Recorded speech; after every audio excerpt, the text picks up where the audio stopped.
দেখলে বৈদ্য, রাজসভায় আমাদের অপমানটা দেখলে? হ্যাঁ, সে তো দেখলাম মন্ত্রী মশাই। আমি তো বুঝতেই পারছি না যে গোপাল মহারাজকে কি মধু খাইয়েছে যে মহারাজ গোপাল ছাড়া চোখে অন্ধ। আরে আমরা যেন মহারাজের কাছে ফেল না, কিছু একটা করতেই হবে। আমার মাথাটা গরম হয়ে যাচ্ছে। গোপালের মতন রাজসভার ময়লাকে যতক্ষণ না ফেলা যাচ্ছে ততক্ষণ আমার মাথা জ্বলন্ত কয়লা হয়েই জ্বলবে। পণ্ডিত মশাইয়ের মাথায় একটা বুদ্ধি আছে মন্ত্রী মশাই। আপনি যদি সেই অনুযায়ী উঁচির কাজ করেন তাহলে বেটা গোপালের কপালে দুর্গতির সীমা থাকবে না। এই কি বুদ্ধি, কি বুদ্ধি? আপনি বরং এই ব্যাপারে পণ্ডিত মশাইয়ের সাথে একবার আলোচনা করে নিন। আমি চলি, কেমন? আমি চলি। হ্যাঁ হ্যাঁ, এসো এসো এসো এসো।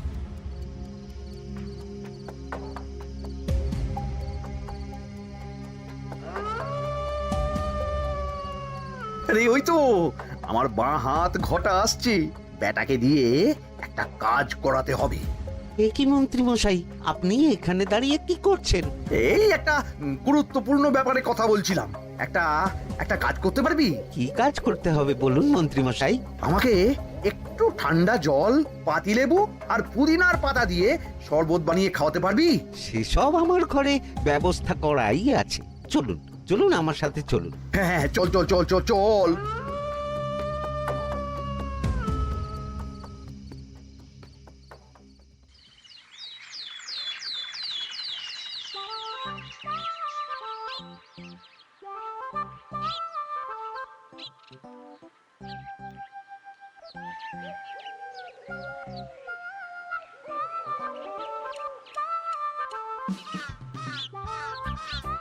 কি ব্যাপার পণ্ডিত, এত গুম মেরে আছো কেন? সকাল সকাল গিন্নি খুব বকেছেন মনে হচ্ছে। গিন্নির বাক্য সুধায় কান ভরে গেছে, আর কিছুই কানে ঢুকছে না। আরে দাঁড়াও দাঁড়াও পণ্ডিত, দাঁড়াও জ্যোতিষী। পণ্ডিত তো আমার কথা শুনতেই পেল না মনে হচ্ছে। তুমি তো দূর থেকে বলেছো, আমি তো বলেছি পাশ থেকে, তাতেও শুনতে পাইনি। কানের পোকা হলো নাকি? কি গো পণ্ডিত, ব্যাপার কি? কেমন বুঝছো? এ তো ভয়ানক কর্ণকোষ্ঠবদ্ধতার লক্ষণ। তুমি কচু বুঝেছো?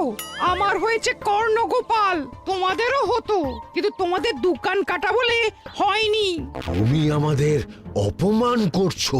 তোমাদের অপমান বোধ থাকলে কোনো শব্দই কানে ঢুকতো না, শুধু একটাই শব্দ কানে বাজতো, গোপাল গোপাল গোপাল। এবারে রাজসভায় কিভাবে হেনস্থা হতে হলো মনে নেই?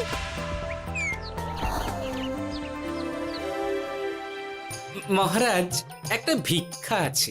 ভিক্ষার জন্য কৃষ্ণনগরের রাস্তাই সবচেয়ে উপযুক্ত জায়গা গোপাল, তুমি বরং সেখানেই যাও। মন্ত্রী, মন্ত্রী মশাই ঠিকই বলেছেন মহারাজ। যে যার নিজের জায়গা থেকে কথা বলে। কুকুর বলে ভৌ ভৌ, বেড়াল বলে মিউ মিউ, কাক বলে কা কা।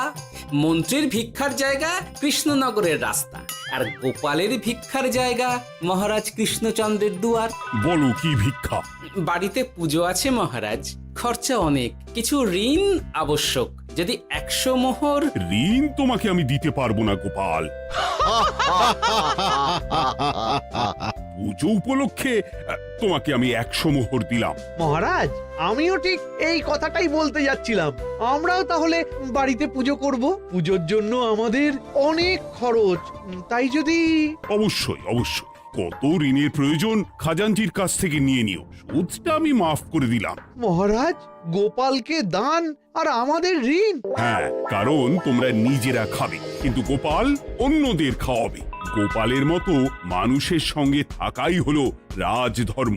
কিন্তু তাছাড়াও তোমরা হলে 80 যাই বেতন পাই দলের লোক। গত 1 বছরে তোমার কোন মন্ত্রণা দেশের কাজে এসেছে? পণ্ডিত কোনো নতুন তত্ত্ব শুনিয়েছে? জ্যোতিষী কোনো অমোঘ ভবিষ্যৎবাণী করেছে? আর বৈদ্য 3 বছর ধরে আমার হাঁটুর ব্যথা সারাতে পারেনি। কিন্তু গোপাল, গোপালের ভাঁড়ে হাস্যরসের কখনো অভাব হয়নি। মনে আছে? আছে। কিন্তু করার তো কিছু নেই। আছে। কিছু ভেবেছো নাকি পণ্ডিত? তোমাদের মনে আছে মহারাজ মোহর দেওয়ার পর গোপাল সেদিন বলেছিল, কি গোপাল, খুশি তো? মহারাজ, আপনি আমাকে এক মুঠো ধুলো দিলেও আমি খুশি।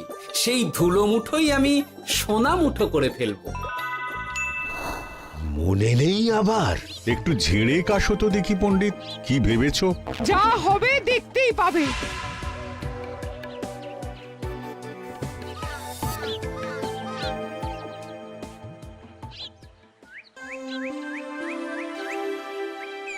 মহারাজের জয় হোক, মহারাজের জয় হোক।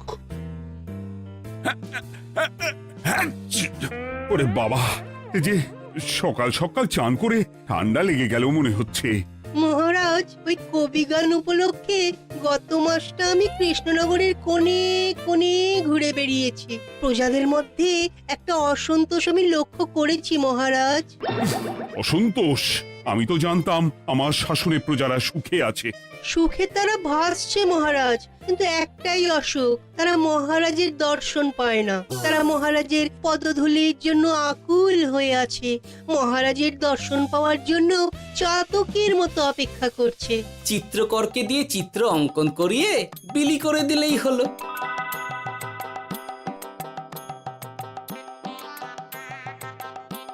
খুব ধুলো হয়েছে মহারাজ, কিন্তু এত ধুলো।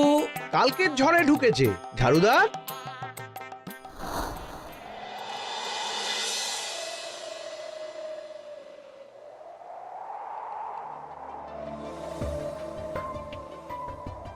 এই সুযোগ, রাজসভা ফাঁকা, এমন ঝড় যে পেয়াদারাও বাইরে নেই। কাজটা সেরে ফেল, বুঝলি? কিরে, কাজটা কর।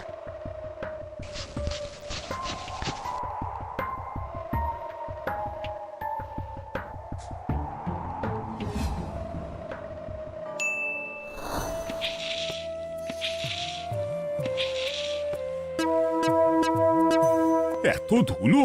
উফ, মহারাজ, কাল ঝড়টা বড় সাংঘাতিক হয়েছিল। তা বটে।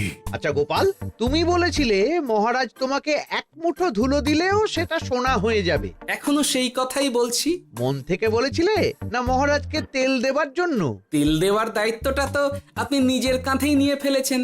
আমি যা বলি সত্যি বলি। আজ যদি এই 4 ঝুড়ি ধুলো মহারাজ তোমাকে উপহার দেন, তখনও একই কথা বলবে? নিশ্চয়ই। মহারাজ, গোপালকে এই 4 ঝুড়ি ধুলো দেওয়ার হুকুম হোক। কি গোপাল, আমি তোমাকে যদি এই ধুলোর ঝুড়িগুলো দিই, তা থেকে সোনা আসবে নাকি? আসবে মহারাজ, মোহরের বস্তা আসবে। যদি না আসে, আপনি বলুন। তোমাকে কৃষ্ণনগর ছেড়ে চলে যেতে হবে। রাজি? আর যদি আমি পারি, তাহলে আপনাকে এই মন্ত্রীর চাকরি ছেড়ে দিতে হবে। কি রাজি? কি মন্ত্রী, রাজি? রাজি। গোপাল? রাজি মহারাজ। আচ্ছা, আর কেউ মন্ত্রীর পক্ষে বাজি ধরেছেন নাকি? হ্যাঁ, আমি আমি আমি আমি। ও গোপাল এবার যে মরণ কুয়োতে ঝাঁপিয়েছে, সেখান থেকে আর উঠে আসতে পারবে না। কুলো থেকে মোহরের বস্তা আসবে, এ হচ্ছে গোপালের উন্মাদ রোগের শুরু। দেমাক দেমাক, মহারাজের পিঠ চাপড়ানি পেয়ে পেয়ে গোপাল ভেবেছে যে ও সব কিছু করতে পারে। এবার শুধু সেই দিনটার অপেক্ষা, যেদিন গোপালকে উল্টো গাধায় চড়িয়ে কৃষ্ণনগর থেকে বার করে দেব। এতটা নিশ্চিন্ত হবেন না মন্ত্রীমশাই। গোপাল কিন্তু হালকা কথা ছুঁড়ে দেওয়ার লোক নয়। কি বলতে চাইছো পণ্ডিত? ওই 4 ঝুড়ি ধুলো থেকে মোহরের বস্তা আসবে? না, তা বলছি না। অন্য জায়গা থেকেও তো মোহরের বস্তা আসতে পারে। তার সঙ্গে ধুলো মিলিয়ে দিলেই কেল্লাফতে। গোপালের নিশ্চয়ই কোনো পরিকল্পনা আছে। গোপালের সব পরিকল্পনার গোড়া মেরে রেখে দিয়েছি পণ্ডিত। বটা আছে গোপালের পেছনে, আর ঘটা আছে গোপালের বাড়ির পাহারা। লুকিয়ে কিচ্ছু করতে পারবে না। আরে ওই তো বটা আসছে। বেল্লিক, উল্লুক, তোকে আমি জল বিছুটি দেওয়াবো। গোপালকে ছেড়ে চলে এসেছিস কেন? ছেড়ে আসবো কেন মন্ত্রী মশাই? গোপালকে ওর বাড়ির সামনে ছেড়ে এসেছি। ওখানে তো ঘটা আছে। ও বড্ড ঘুরিয়েছে বেটা। কোথায় কোথায় গিয়েছিল গোপাল? 4 ঝুড়ি ধুলো নিয়ে বেটা বাড়ির উল্টো দিকে হাঁটা দিল। চললাম পিছু পিছু যাচ্ছিল কোন দিকে? নদীর দিকে, কিন্তু গোপাল দাঁড়ালো যদুর বাড়ির সামনে। এই যদু হলো সেই লোক যে লোকজনের বাড়িঘর কেনা বেচা করে আর লোক ঠকায়। আগে রাজধানীতে থাকতো। বেটা রাজধানী থেকে এই কৃষ্ণনগরে পালিয়ে এসেছে, এখানেও লোক ঠকাচ্ছে। কিন্তু বেটা এত চালাক যে কিছুতেই ধরা যাচ্ছে না। এইরকম লোককে ধরাচ্ছে হাতে রাখা ভালো নয় কি মন্ত্রী মশাই? সে তো জানি, কিন্তু ওর ওপর মহারাজের কড়া নজর আছে। এখন ওর সঙ্গে সম্পর্ক রাখা খুব ঝুঁকি। যাই হোক, তারপর? হ্যাঁ, তারপর যদু, যদু রে, গোপাল খুড়ো, আরে তুমি এখানে কি করছো? দেখতেই তো পাচ্ছিস ধুলো। তবে যে সে ধুলো নয়, মহারাজ কৃষ্ণচন্দ্রের পদধূলি। শুনিসনি বোধহয় এখন কৃষ্ণনগরে সবচেয়ে বেশি চাহিদা মহারাজের পদরেণু। আচ্ছা, মহারাজের পদরেণু নিয়ে যাচ্ছ কোথায়? এই ছোট ছোট পুলিন্দায় ভরে কৃষ্ণনগরের প্রত্যন্ত জায়গায় যেখানে প্রজারা মহারাজের সাক্ষাৎ পায় না সেখানে বিক্রি করব। তোমার কি মাথা খারাপ? পায়ের ধুলো বিক্রি হবে? ওরে, গতবারে মাত্র 1 ঝুড়ি ধুলো 1000 মোহরে বিক্রি করেছিলাম, এবারে 4 ঝুড়ি। শোনো, তুমি আবার ঘুরে ঘুরে বিক্রি করবে কেন? তোমাকে আমি বরং 10 মোহর দিয়ে দিচ্ছি। তুমি আমাকে এগুলো দিয়ে দাও, আর বিক্রি করে যা হবে তোমাকে এই 40 ভাগ দিয়ে দেবো। ওই 10 মোহরে বদমাস যদুকে ধুলো বেচে গোপাল বাড়ির দিকে চললো। বাড়ির সামনে অব্দি পেছনে পেছনে গিয়ে তারপরে এই আপনাদের কাছে আসছি। বলিস কি রে, ধুলো বেচে 10 মোহর? ও মন্ত্রী মশাই, গোপাল তো একেবারে নাড়ি ধরে টান মেরেছে। গেল রাজসভায় এমন সুখের চাকরিটি গেল। এবার আবার রাস্তার ধারে গিয়েই বসতে হবে। এবার নবাবের দরবারে জায়গা আছে কিনা খোঁজ করি গিয়ে। ধ্যাত্তেরি, 10 মোহর আর 1 বস্তা মোহরের মাঝখানে অনেক রাস্তা। সেই রাস্তায় আমি লোক বসিয়ে রাখবো। আরে আরে, ওই তো তোমার ঘটা আসছে। এই, তুই গোপালের ঘরের পাহারা ছেড়ে এলি কেন? গোপাল নেই নেই নেই নেই নেই নেই।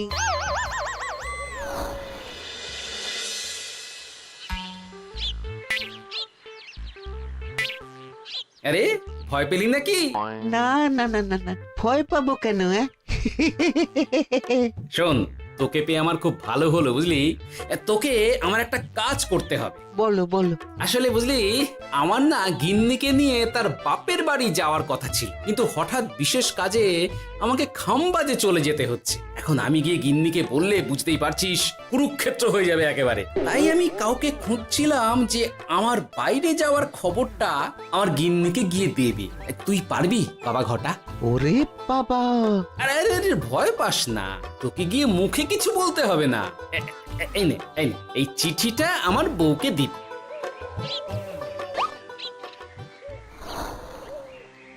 কৃষ্ণনগর ছেড়ে চুপি চুপি চলে যাচ্ছি, চালাকিটা দেখেছেন?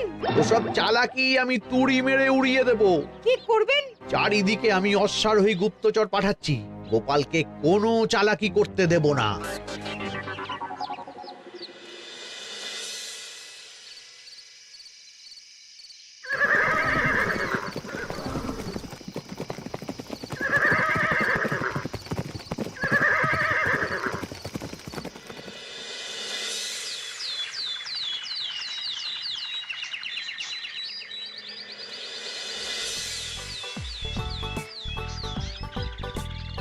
অং বং পিং পং।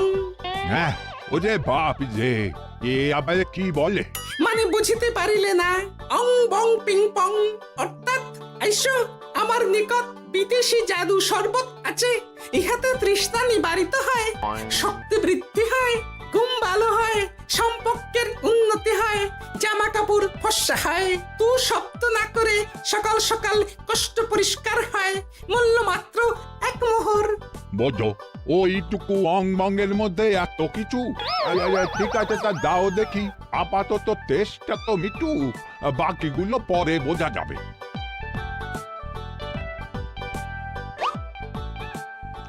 আহ বড় ভালো খেতে তো আহ, ঠং ঠং অর্থাৎ শক্তি বৃদ্ধি হলো। হ্যাঁ হ্যাঁ, মনে হচ্ছে গায়ে যেন দুগুণ বল পাচ্ছি। কি হয়েছে ভাই? এ কে? এ ভিন দেশ থেকে জাদু শরবত নিয়ে এসেছে গো। জাদু শরবত ভিন দেশ? একেবারে বহু ভুজা শরবত। খেলে তেষ্টা যাবে, গায়ে জোর হবে, ঘুম হবে, সম্পর্ক ভালো হবে, জামা কাপড় ফর্সা হবে, সকালে হ্রাস করে পেটও পরিষ্কার হবে। সে কি? দাও গো ভাই, আমাকেও দাও। গুড় জল, সঙ্গে একটু ভাজা মশলা, আমচুর আর বিট নুন, শুদ্ধ দেশি জিনিস। জানলে কেউ ছুঁয়েও দেখতো না, কিন্তু একটু বিদেশি গন্ধ দিতেই একেবারে হট্ট মেলা। আরে তোমরাও এসেছো দেখছি। সং সং শঙ্কা, লং লং লঙ্কা। মানে অর্থাৎ এই শরবত খেলে আর শঙ্কা নাই, বুদ্ধি লঙ্কার মতন ঝাল হয়ে যাবে। তারপর ডং ডং ডঙ্কা, টং টং টঙ্কা, ফাইন ফাইন, অর্থাৎ টাকা আসবে আমার কাছে।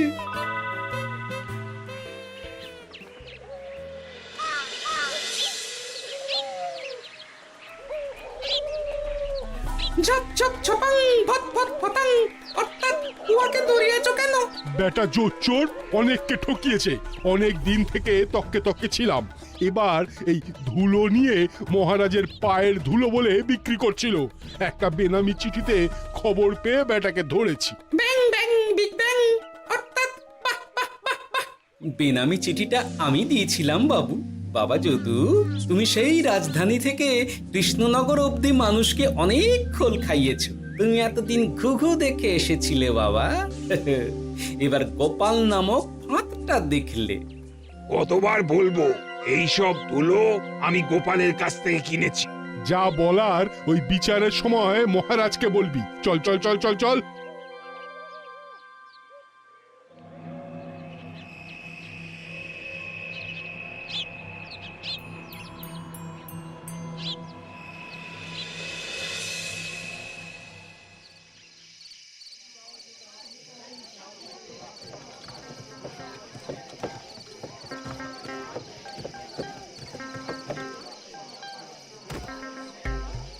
ঝন্টু মন্টু ননাংফু।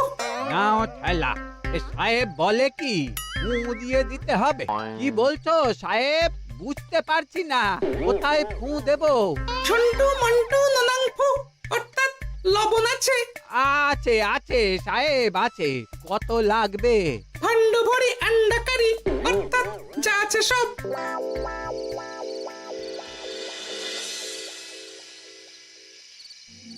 ব্যাস, মোটামুটি আশেপাশে সব দোকানের নুন এখন আমার জিম্মায়। এবার আসল মজা শুরু হবে।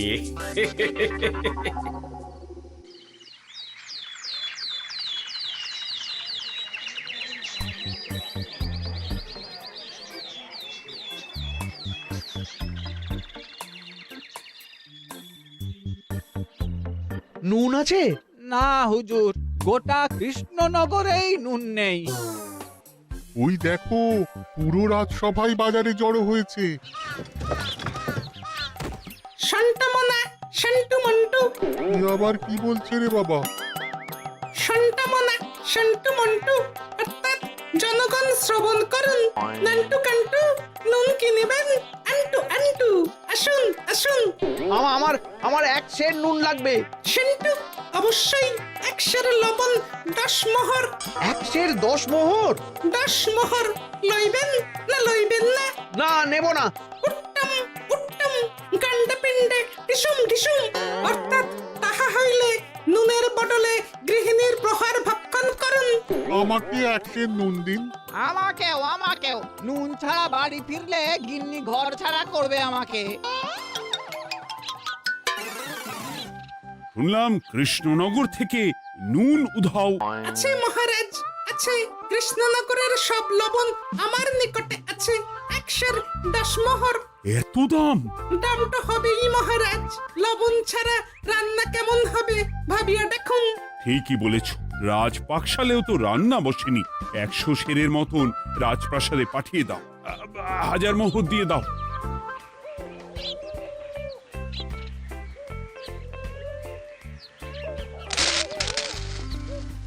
ব্যাস 1 বস্তা মোহর হয়ে গেছে।